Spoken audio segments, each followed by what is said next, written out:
Hi there, my name is Nathan Wright with Meta65.com. We specialize in folks just getting onto Medicare or turning 65. Today I want to talk about the different types of agents.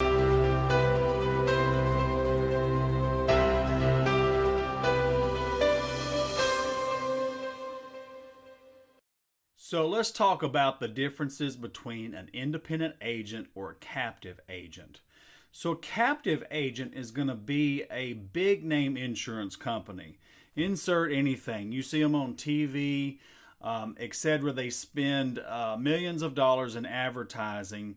However, they only represent one company. So that one company may or may not have the best value for you. So the difference between a captive agent and an independent agent is an independent agent represents many companies. So they will have at their fingertips many or sometimes all the companies in a specific market. So they can actually go through their system and search through which companies make sense and which one have the best value for you. And I'll show you what I'm talking about.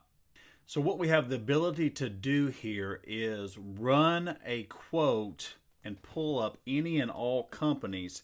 But the way to do that is by zip code. So I'm going to put in here 38501, which is Putnam, Tennessee. I'm sorry, Cookeville, Tennessee in Putnam County. And rates are based on age, gender, tobacco usage, which plan you're going to select. And we have the ability to run all plans. In a separate video, I will go over the different types of Medicare supplement plans. But for this example, let's run Plan G. And then we are going to run an effective date of, let's just say, February the 1st. Now, don't worry if you are saying, hey, you know what? My birthday's not till a later date in the future. Why do I want to go ahead and get this set up? Let me tell you why you want to go ahead and do that. You will be able to get your rate locked in at a rate. Now, these things are changing all the time. That's why I run one of these every single solitary time I talk with a client, because I don't know from day to day the differences in the rates. Now, this is definitely something that only an independent agent will do for you. A captive agent will not go through and run a system like this. So I'm going to click on Get Quote, and let's see what happens here. Okay, so we have up here, we've got 38501 as the zip code. And also I wanted to make mention that we have the ability to run any state in any part of the country. So you're saying, well, hey, you're running a Cookeville, Tennessee. I don't live in Tennessee. We're licensed in multiple states and have the ability to run quotes for you in your state. And if we're not licensed in that state, we'll quickly get our license in that state. But we do have multiple states currently on the books. So right here, we've got all the companies that offer Plan G. And like I said, we'll go over the different types of plans and what all they mean in a separate video. But for this example, I just want to show you the abilities that we have. Now, a lot of folks shop on price. You might not want to always go on price. For example, here, this one is a brand new company or fairly new. Years in the market, it's saying NA. Rating class, NA. I don't know much about that company.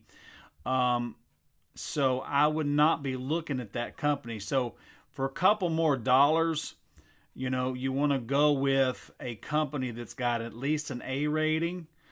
Sometimes B, it just depends. and you want to see what their longevity in the marketplace is. As we will touch on in a few other videos, all Medicare supplement plans are standardized. That means that the Center for Medicare and Medicaid Services, CMS, actually regulate the different plans. So if it's a Plan G, whether it's with Thrivent Financial, whether it's with Central States, whether it's with IAC, whether it's with CSI, Cigna, Manhattan Life, Mutual of Omaha, etc., etc., it does not matter. All that matters, and when you compare, you want to compare apples to apples and not apples to oranges and not apples to pears and not apples to any other fruit you can think of, because apples to apples, a Plan G with one company will be the same as a Plan G from another company. They are regulated, as I said, from CMS, and you can go to any doctor in the country that takes your Medicare card. That's the only stipulation. Now, 99% of all doctors in the U.S. take Medicare, and by law, they have to take your Medicare supplement card. Now, there are a few rare birds out there that don't take Medicare, but 99% of all doctors in the U.S. Take Medicare, and you are not locked in to any network like a PPO or an HMO. Medicare supplement is not a PPO and it's not an HMO. You are free to move about anywhere in the United States that takes Medicare. You can go to the doctor. One other thing we'll touch on in this video is you will need to set up a Part D or prescription drug plan. Now, there's many prescription drug plans available to you. Now, those are regulated by your zip code. So we can go in and help you decide which Medicare Part D or which drug plan that you want. Now, we don't actually sell the drug plans, but we will go through and show you which one has the best value for you. So what you'll want to do for that is, if you're taking prescription drugs, it's a good idea to have all your drugs out and or a list so that we can go through them and plug them into the system. We want to make sure that the drug company that you choose takes all the prescriptions that you are currently taking. Well, that's all I've got for today. I hope you've enjoyed this video. Find us on Facebook and like us on Facebook, or subscribe to our YouTube channel. And if you have any questions at all, don't hesitate to reach out to, and I'm going to put the number right above my head, but it is 1-888-245-1311. That is 1-888-245-1311. I look forward to hearing from you.